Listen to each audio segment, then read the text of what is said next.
everybody and welcome to the Time to Cook Club Juniors and your online class. So today we're going to be making roasted vegetable and halloumi pie.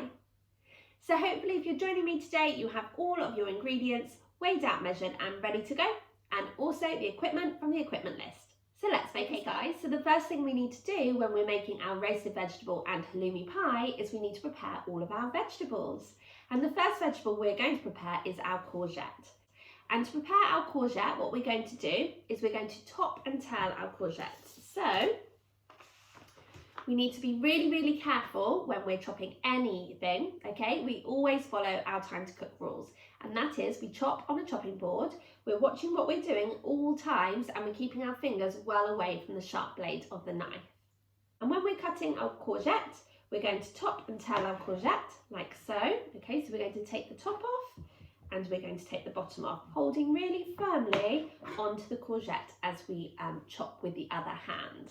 We're then going to turn the courgette around so it's kind of facing us lengthways, okay, so it's kind of standing up to attention. We're going to chop all the way down like so. So we have two halves, okay? We're then going to chop each half into about 4 strips, okay? Like so. So we can hold our courgette really firmly with our rainbow bridge over the top, okay? And then we're just going to chop the courgette into cubes like so, okay? Just like this. So keep moving this hand that doesn't have the knife in back, okay? And that way you'll avoid chopping your fingers, okay? So we've got our courgette now into cubes, like so. And then we can just pop those to one side. You might want to put them onto a plate as we do have quite a few vegetables to prepare. So once you've chopped one half of your courgette, you just need to do exactly the same with the other half. So again, you're going to chop this half into 4 long strips, okay, before turning it around and then chopping your courgette into small cubes about this size. Okay, so join me back here when you have chopped up the rest of your courgette and I'll tell you which vegetable we're going to prepare next. Welcome back, guys. So hopefully by now you have chopped up your courgette into small cubes. The next vegetables we're going to prepare are our red and yellow peppers, okay? So again, we've got to be really careful when we're chopping these peppers. They seem to be rolling around my chopping board already, okay? So we're going to hold them really firmly with one hand and we're just going to cut down, okay, all the way around the pepper, so we're actually cutting it in half, and then we're going to pull the pepper apart so you can see the middle and you can see the stalk and the pips and the white of the inside of the pepper.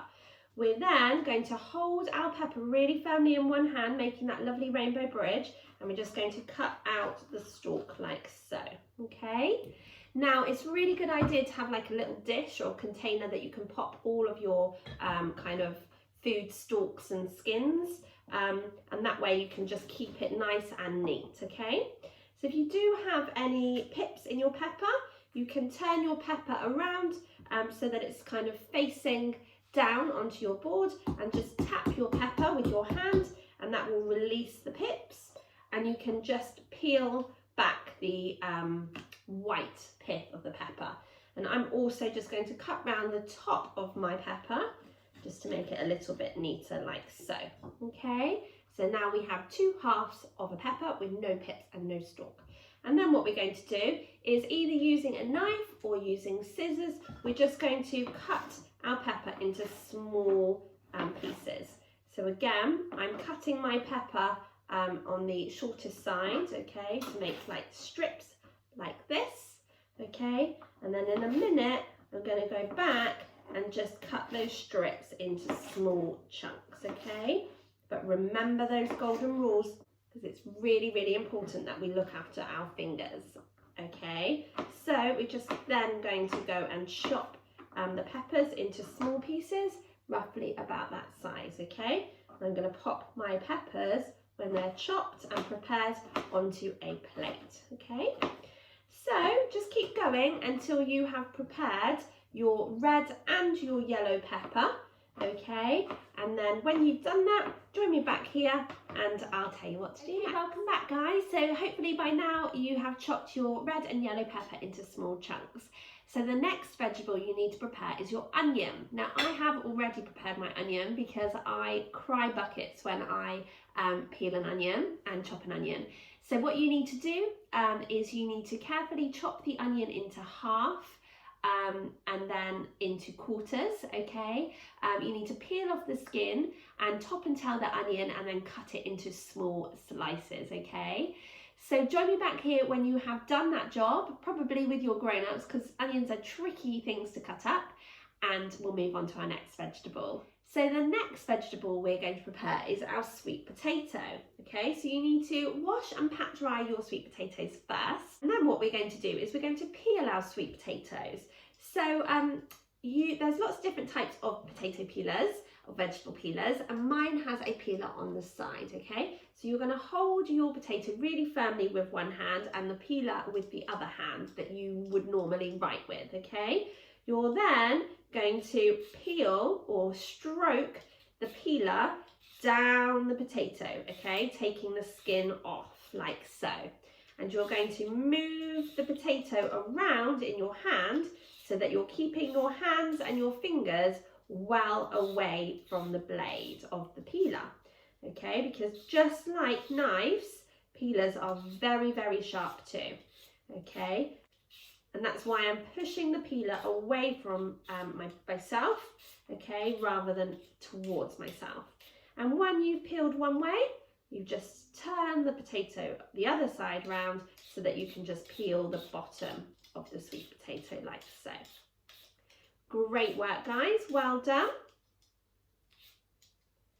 Okay, and don't forget to pop all of your peelings into your bowl or your container if you're using one, okay, as that's going to help to keep your work surface really nice and tidy. And once you have peeled your sweet potato, you're going to hold your potato really firmly with one hand and just chop top and tail your potato, okay, and then you're going to cut all the way down the length of your potato, okay? So you can use your rainbow bridge, okay?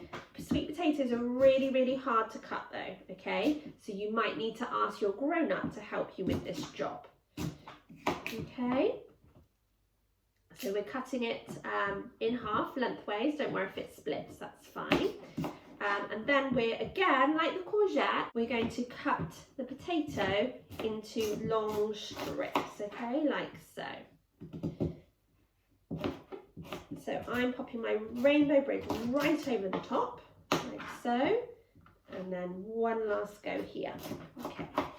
Now once you've chopped your sweet potato into long strips, you're then going to cut it into small chunks, okay? Moving your hands and your fingers backwards the whole time before popping the prepared sweet potato onto your plate with the rest of the vegetables, okay? And then you're just going to repeat until you have chopped up and prepared all of your sweet potatoes, okay? So join me back here when you have prepared your 2 sweet potatoes and chopped them into small cubes, and we can continue with our bake. Now you have chopped up and prepared all of your sweet potatoes. So the next vegetable we've got to prepare is our mushrooms, okay? So what we're going to do with our mushrooms is we're just going to get some paper towel and we're going to wipe over the surface of the mushroom just to remove any soil or dirt, okay? We're going to remove the stalk, okay, just twisting it and popping it into our little dish of scraps. And then we're going to pop it down on our chopping board, pop our rainbow bridge on top and just cut it into 3 slices and then cut it into slices the other way so we kind of make cubes of mushrooms, okay? So we're just going to repeat that until we have prepared all of our mushrooms, okay? We're nearly there with preparing our veg. You're doing such a great job, okay? So I'll see you back here in just a minute when you've prepared all of your mushrooms. Hopefully by now you have prepared and sliced up all of your mushrooms. So now what we need to prepare is our sun-dried tomatoes. So what we're going to do with our sun-dried tomatoes is we're just going to cut off the top if there's any kind of hard stalky bit, okay, before slicing the sun-dried tomatoes into small pieces using our scissors, okay? Don't have any kitchen scissors, don't worry, you can just use a knife on a chopping board. And you're just going to keep going until you have sliced up all of your sun-dried tomatoes, okay, into small slices like so. So just keep going until you have sliced up all of your sun-dried tomatoes, and then we have one more ingredient to prepare before we can start cooking. By now you have cut all of your sun-dried tomatoes into small pieces. The last ingredient you need to prepare is our flat leaf parsley. So you need to wash a handful of flat leaf parsley. You're going to leave some for decoration, okay, so just put that to one side, and with the rest you're just going to use your scissors to snip the leaves and the stalks into small pieces, okay, and pop them into a cup or a small bowl, okay. Just be careful that you're keeping your fingers well out the way of those sharp blades. Okay, so I think we've just about prepared all of our vegetables. Okay, so now what you need to do is you need to go and ask your grown-up to preheat the oven to either gas mark 6 or 200 degrees or 180 degrees if you're using a fan oven. The reason why we need to preheat the oven is to make sure that the oven is at the perfect temperature when we're ready to pop our bakes into it. Now what you need to do is you need to pop your prepared sweet potato, onions, peppers and courgette into a mixing bowl.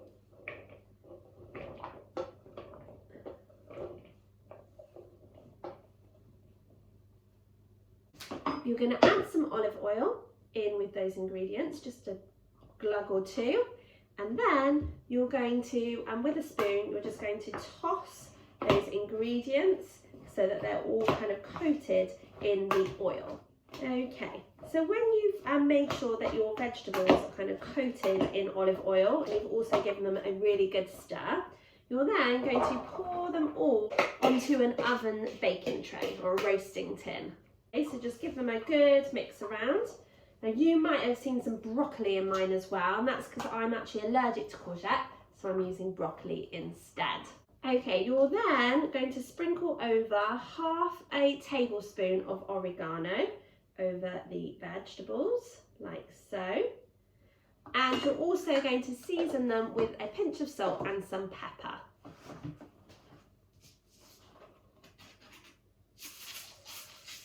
Okay.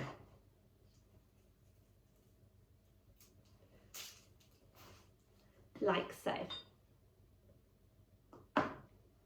So now what you're going to do is you're going to ask your grown-ups to pop these vegetables into the oven to roast for 15 minutes. So join me back here in 15 minutes time and I'll tell you what to do. So now you need to ask your grown-ups to carefully take the tray out of the oven, and with your grown-ups' help you're going to sprinkle over the top of your roasted vegetables another half a tablespoon of oregano plus another pinch of salt and a pinch of pepper. You're then going to carefully mix all of those vegetables again with a spoon, okay? But being really, really careful because the baking tray will obviously be absolutely boiling. Your grown-ups are then going to pop the baking tray back into the oven to continue to cook the vegetables for another 15 minutes. So join me back here in 15 minutes time and I'll tell you what to do next. Okay, welcome back guys. So once your vegetables have been cooked in the oven tray, you can ask your grown-ups to take the vegetables out of the oven and just leave them to cool completely. So now we're going to cook the mushrooms and the sun-dried tomatoes. So you will need a frying pan with 2 teaspoons of olive oil. You're then going to ask your grown-up to pop the frying pan onto a hob, a low heat on the hob, and you're going to add in your mushrooms and your sun-dried tomatoes that you already chopped up. You're also going to add in 2 teaspoons of water, cold water is fine, and you're going to cook the mushrooms and the sun-dried tomatoes until the mushrooms are nice and soft. Once your mushrooms have softened, then you can ask your grown-up to take the frying pan off the heat and allow the tomatoes, sun-dried tomatoes and the mushrooms to cool completely. So join me back here when your oven roasted vegetables have cooled down completely, and also you have fried your mushrooms and your sun-dried tomatoes together and they have also cooled down completely. And I'll show you how to assemble your pie. Hopefully by now all of your cooked ingredients are now cool enough to handle. So you need to pop your oven roasted vegetables into a bowl along with your cooked sun-dried tomatoes and mushrooms, and you need to give them a good stir. You're also going to add in your grated or chopped halloumi, whichever you've chosen to use, okay? I've actually grated my halloumi, and again, you're going to give that a lovely stir with a spoon. And you're also going to add your chopped parsley, okay? And give everything a good stir with your spoon to mix in all of those delicious ingredients. You're now going to ask your grown-ups to preheat the oven again to either gas mark 6 or 200 degrees or 180 degrees if you're using a fan oven. Okay, you then need to remove your phyllo pastry from the fridge, okay? Just get it out of its packaging. You're also going to need a large piece of tin foil to pop onto your work surface, because this can get very messy. So now you need to pop a baking tray into the oven to heat up, okay? So as well as your sheet of tin foil that we're just going to pop to the side, you should also have a cup of olive oil and also a cup of beaten egg. So all I did to make my beaten egg was to crack the egg into a cup, and then with a fork I beat my egg by wiggling my fork around really quickly to break up the egg and mix it in with the yolk, okay? So the white and the yolk will all mix together. You're then going to get your phyllo pastry and you're going to very carefully unfold it, okay? Like so. And you're going to take your knife and you're going to cut your pastry into 3 sections, okay? So just make sure that your pastry is kind of all lined up, and then you're going to cut your pastry into 3 even sections. So you can kind of score it first before cutting it. Don't worry if it's not exact, okay? So you're cutting all of those phyllo strips together, like so. Great work. And you can just kind of pull them apart, like so. And the same with the other. So we are only using 5 sheets of phyllo pastry, so we should have 15 strips once we finish cutting them out. Okay.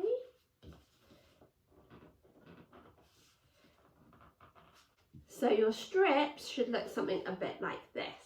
And then with your brush, you're just going to lightly oil the base and the sides of your loose bottomed cake tin, okay, which is going to stop the pastry from sticking to the tin, and it will mean that you'll be able to get your pie out once it's cooked. So now we're ready to start oiling our pastry and layering it in our tin to make our pie kind of crust, okay?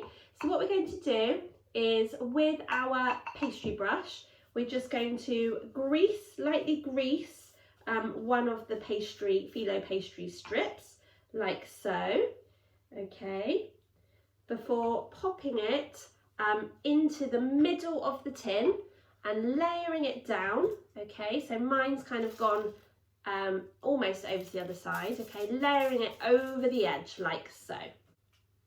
And the pastry goes oil side down to the cake tin, okay? And we're just going to repeat that with some more strips, okay? So we're just going to go round until we have covered the whole of the base and the sides of the tin. So we just need one layer of this with the phyllo pastry that we've dabbed oil onto, okay? So we just need one layer with no gaps. Okay, so don't forget we've got 15 of these to use up. Okay. And the reason why we kind of say do it on tin foil is because it can get very kind of oily and a bit messy. Okay, so just keep going until you have got just one layer, one complete layer, okay? Because after that, what we're going to do is we're going to switch from the oil to using beaten egg so that it's not too greasy. Okay, so we're kind of just moving it around our tin, like so.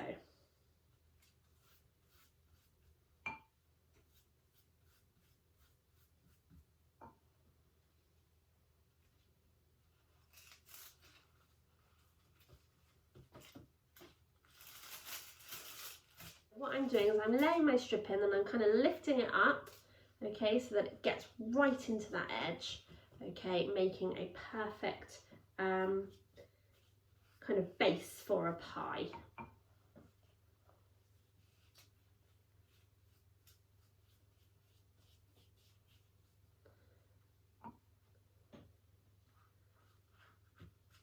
And like I say, just let the sides overhang. So I'm just about there actually with my first layer of pastry.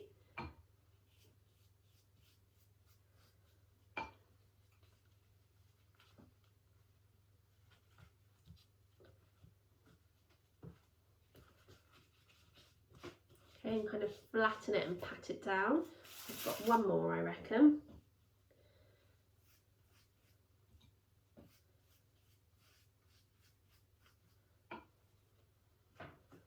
Okay, great work guys, well done. So that's what mine looks like at the moment. So I've got obviously pastry all down the sides and then one complete layer, layering the bottom and the sides of my tin. And when you've done that first layer, you can just switch so you're using the beaten egg instead, which as I mentioned before is just going to make your dish a lot less kind of greasy and oily.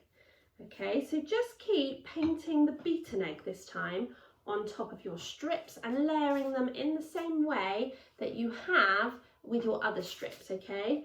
Be careful that you're not making the strips too wet with the egg mixture, okay? Because you only need one kind of quick paint of egg. And don't forget you're turning it so that it's egg side down, okay? So you're just basically forming that lovely crust of the and base of the pie. And just keep going until you have used up all of your strips of phyllo pastry. Welcome back guys. So hopefully by now you have used up all of your pastry strips. Please do be careful because phyllo pastry is very, very fragile, okay? So then I'm going to get your filling and you're going to pour it into the pie base that you've made, okay, like so. And you're going to use your spoon, the back of your spoon, to just push it all down, okay, to get the top as level as possible. There's so many yummy, delicious vegetables in there. And like I say, you're just going to push down on all of these lovely vegetables and halloumi until you've got kind of a relatively level top, like so. So now what you're going to do is you're going to close your pie, and to do that you're going to take each pastry piece, you're just going to kind of scrunch it up and then pop it on top, okay? So there will be layers of this pastry, so you'll have to work your way around, and don't worry if some of it kind of gets stuck, that's fine, okay? Just do as much as you can. So you're kind of scrunching and putting it on top of the pie, okay, like so. You're just working your way around and try and cover any kind of gaps that you can. You might have lots of gaps depending if your pastry is kind of ripped off, okay, so just try and plug those with the pastry, okay.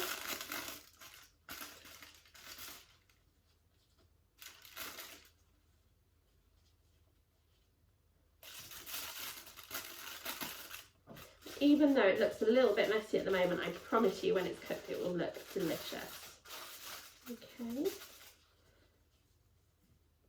So you scrunch it up and pop it on.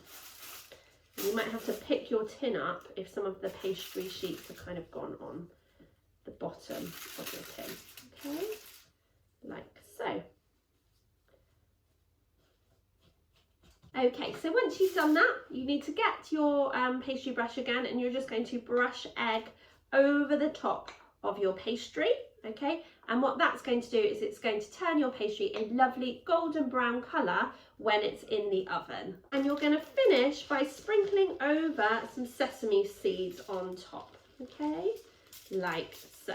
So now what you're going to do is you're going to ask your grown-up to pop your pie into the oven onto that baking tray that your grown-ups have already put in to warm up, okay? Which is going to help to give us a pie without a soggy bottom. So you're going to ask your grown-up to place your pie into the oven to cook for 20 minutes. So join me back here in 20 minutes time and I'll tell you what to do next. Okay, welcome back. So if your pie is browning too quickly, then you can cover the top with some tin foil, which will allow your pie to continue to cook without going any more brown on top, okay? So when your pie has been cooking for 15 minutes, you need to ask your grown-up to do the next bit, okay? It's definitely a job for the grown-ups. So grown-ups, what you're going to do is you're going to take your pie off of the tin that it was on, okay? And you're going to get a tin of beans or whatever you have in your cupboard, okay? You're going to pop the pie on the tin and you're going to pull down very, very carefully to take the sides off of the cake tin, okay? Be really careful though, because it will be absolutely boiling. You're then going to pop the base of your cake tin back onto a clean baking tray and you're going to allow to cook for a further 12 to 15 minutes, okay? Like I said, if your pie is colouring too quickly, then pop some tin foil over the top and you might want to sprinkle a little bit of Parmesan just on the top of your pie to add a lovely cheesy flavour to the top, okay? Like so.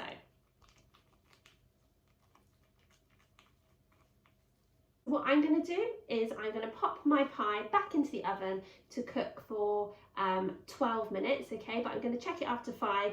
Just check that my pie's not browning too quickly on top before popping it back into the oven to cook for that 12 to 15 minutes, okay? So don't forget your tin foil if your pie is browning quickly. Definitely a job for the grown-ups though, okay? So join me back here once your pie is cooked and out of the oven and we can look at them together. See you in a bit, guys. Hey, welcome back, guys. So hopefully by now your pie has been cooked and is now out of the oven. So you can garnish it with the remaining parsley leaves from earlier, okay? And you can serve it with maybe some peas or a lovely green salad. So there we have our roasted vegetable and halloumi pie. So I really hope you enjoyed cooking with me today, but more importantly, I hope you enjoy eating the pie and sharing it with your family. Really look forward to cooking with you again next week when we'll be back with another delicious bake, our last one from our Spring Bakes menu.